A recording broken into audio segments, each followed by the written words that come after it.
Dear Mr. Tal, it's a very pleasure to have with you today. I want to thank you, Jese, for the connection. I'm a Jese alumni, and it's a very honor to have you today in this meeting in Italy. So welcome. Thank you very much, Daniel. It's good to be here. Good to be with ESA again. Thank you so much. So if I want to start with some things that I saw in the last meeting in Yes in Barcelona in one of your fantastic speech in this community, and in particular I want to remember one sentence that you said very strong, is that let's give us ourselves permission to be human. This sentence is very powerful in my understanding, and is connected with emotion, that when we reduce our emotion, we gave to others our worst idea. So during these days in which there are a lot of people suffering in a situation of difficulty, how you can suggest the business community that has a large responsibilities of people, how do you suggest them to consider this possibility to be human? Which is your advice? Yeah, during these times, emotions are extreme. So there is extreme anxiety, whether it's anxiety over the future of our business or anxiety over our own or our loved ones' physical health. Anxiety is very high. At the same time, also other emotions are high, such as frustration, uncertainty, and so on. And the best way to deal with these emotions, paradoxically, is not to reject them, not to say something like, I'm a manager, I shouldn't be anxious, because what happens then is that these emotions only intensify, they grow stronger. The best way to deal with painful emotions is first and foremost to allow ourselves to experience them, to give ourselves the permission to be human, because when we do so, these emotions actually just flow through us and they go away just as they came. And it is then that we can make our most sound, logical, rational decisions. So whether it's about making rational decisions or about happiness, the key is to first and foremost welcome, embrace unhappiness, give ourselves the permission to experience the full range of human emotions as a first step. Okay, thank you very much. Very, very, very good. Another, a second concept that I'm considering during this day is a sentence from Anne Frank that says, you can always give some things, even if it is only kindness. And so my thinking was, during this emergency, we are seeing a lot of example of generosity and even of solidarity. What do you think this aspect of generosity and solidarity have in companies? How can they cooperate? And how it's important to have this kind of approach even in business? Yeah, if you think about it, what is capitalism based on? So when you ask people that, most people would say competition. And yes, that's right, there is competition in capitalism. However, there is even much more cooperation. How many people need to cooperate so that we can now appear on this platform? How many people need to cooperate in order to make this shirt? People from all over the world. So business is first and foremost, before anything else, about cooperation. It is especially important to cooperate during difficult times. Why? Because when we cooperate, what we're doing is we're raising everyone up.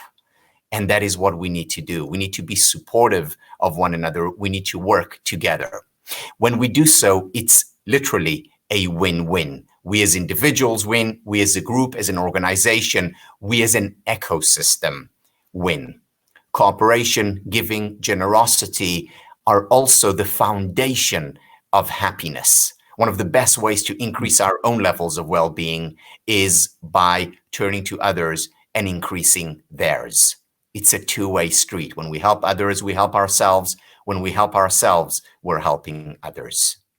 Oh, fantastic. This is a very good message for the community and for the ecosystem approach.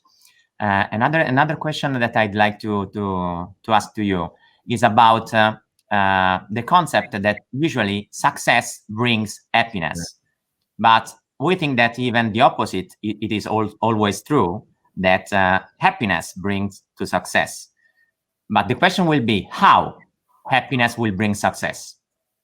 Yeah, there is a common misconception which is prevalent among parents, educators, as well as, of course, the business community, that the path to happiness has to go through success. In other words, if I do well, if I get a raise or a promotion or an IPO or whatever it is, then I will be happy. That's unfortunately not the case. Yes, success will lead to temporary happiness, but just a slight spike in our well-being. So does that mean that there is no relationship between success and happiness? No, it doesn't.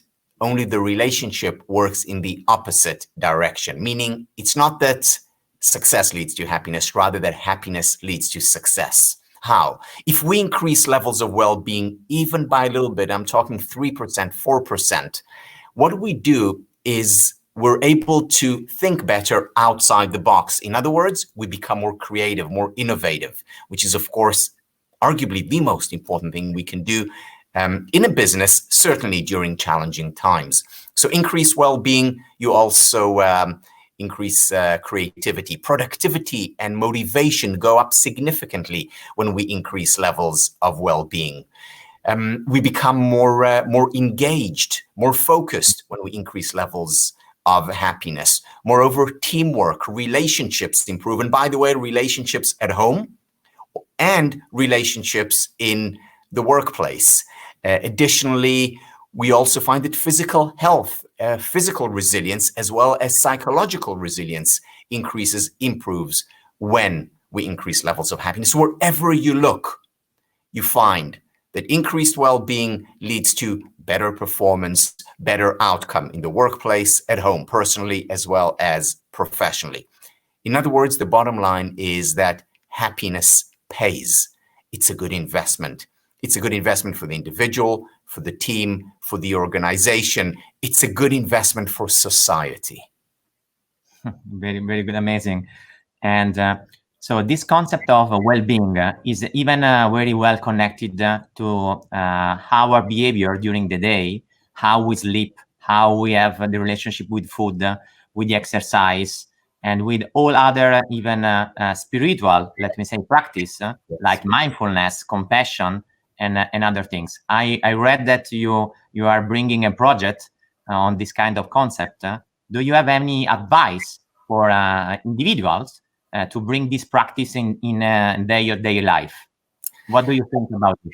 Sure. So, this is what I'm dedicating my life to through the Happiness Studies Academy.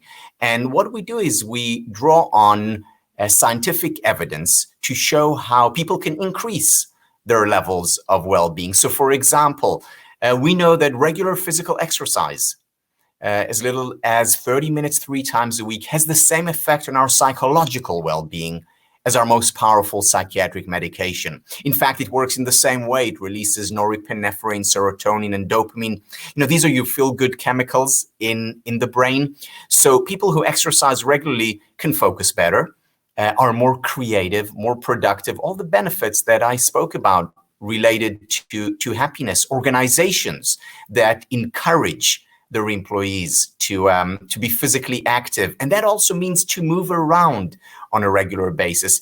They're actually more likely to be innovative. They're more likely to be effective. They're more likely to be resilient in difficult times. Why? Because physical toughness is related to mental toughness.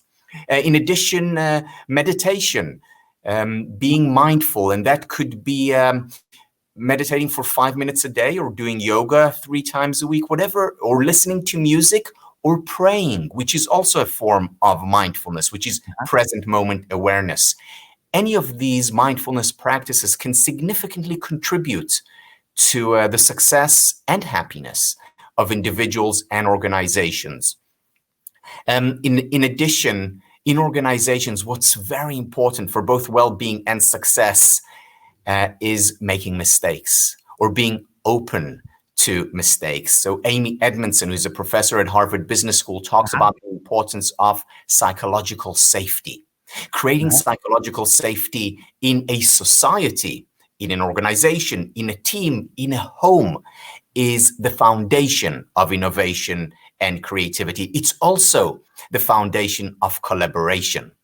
Because if we're afraid of making mistakes, then we are afraid of trying. If we're afraid of trying, we're less likely to cooperate and put ourselves on the line.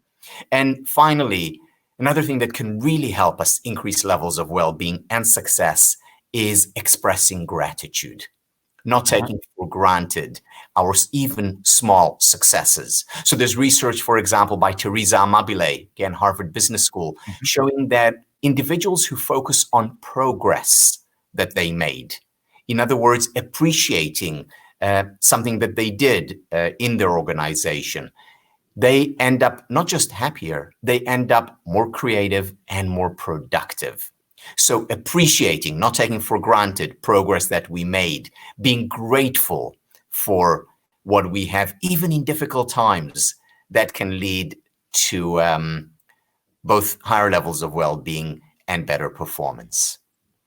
So this is very interesting because if we consider the framework in which most of the companies are working, there is this approach of command and control. And in the command and control style, you gave orders, and there is a sensation of, let me say, of fear. And when there is a fear, our ability to create, to innovate is not enabled. Instead, if there is a sensation of solidarity or of safety, we can, let me say, afford mistakes. And so this is a very important concept for the community, because it means that nowadays, even with the crisis, there is fear, emotional fear. We can manage our emotion, but what we can do is to reinforce our ability to innovate, to be creative, and this is even connected with trust.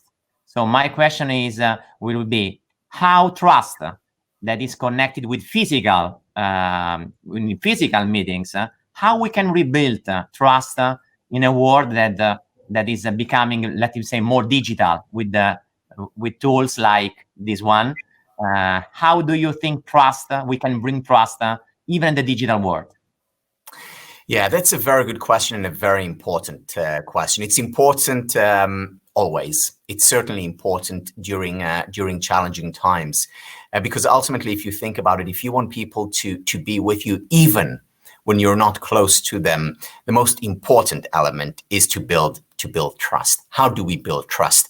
You talked about the command and control approach to leadership. Well, today, my business partner from Potential Life, Angus Ridgway, and I have done a lot of research on the kind of management and leadership that is required today. And instead of command of control, instead of power and influence, what we need today is positivity and authenticity. These are the two elements that are most necessary, essential for management today. Now, how do you create positivity and authenticity? Well, there are many ways. One of them is to create psychological safety. The other is by listening. It's by being there. It's not by telling, it's by listening, by opening up. Because when a person is listened to, whether or not we ultimately do what they recommend, when they're listened to, they feel validated, they feel worthy, they feel trusted, and as a result of it, trusting. You see, when I feel that I'm trusted, I'm much more likely to reciprocate and give trust back. And the way we demonstrate as managers, as leaders, that we trust the other is that we spend time listening, really listening to what they have to say. So today, listening, I would argue, is the foundation of creating this trust. And yes, ideally, we want to listen when we're face to face. However, even when we are on social media, online, we can still listen, be there for the other, validate, express trust. And then we get validation and trust right back. Okay, fantastic. Thank you so much. If I have just the last one, it will be a final consideration about our community of ecosystem. So my question will be, what do you think about happiness? How happiness will have a future in this situation, this dramatic situation of crisis, and how happiness will reinforce the collaboration in ecosystem, not only in individuals and in companies, but in a group of people? You see, when we experience painful emotions, what we tend to do is narrow and constrict. In other words, just think about that problem, that trouble that we're facing. In contrast, when we increase levels of happiness, in the words of Barbara Fredrickson from University of North Carolina, we broaden and build. Right. So we either narrow and constrict with painful emotions, we broaden and build when we increase happiness. This is the kind of thinking, this is the kind of seeing that we need today. We need to look outside the box. We need to look beyond the self. We need to look beyond our organization towards collaboration. We even need to look beyond our nation, because what we realize now more than ever is how interconnected we all are.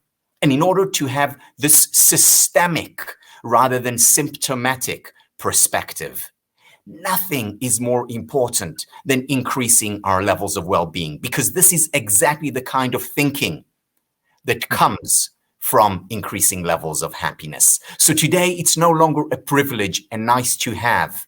Today, it is a necessity to focus on, as a society, as organizations, as individuals, to focus on happiness. Wow, fantastic. I am very happy. So we want to thank you for all the words that we are listening. It's an honor, it's a pleasure, and we hope to be connected and to give you some feedback about our project. Thank you, Daniela, and thank you, Esa, for inviting me. Thank you so much.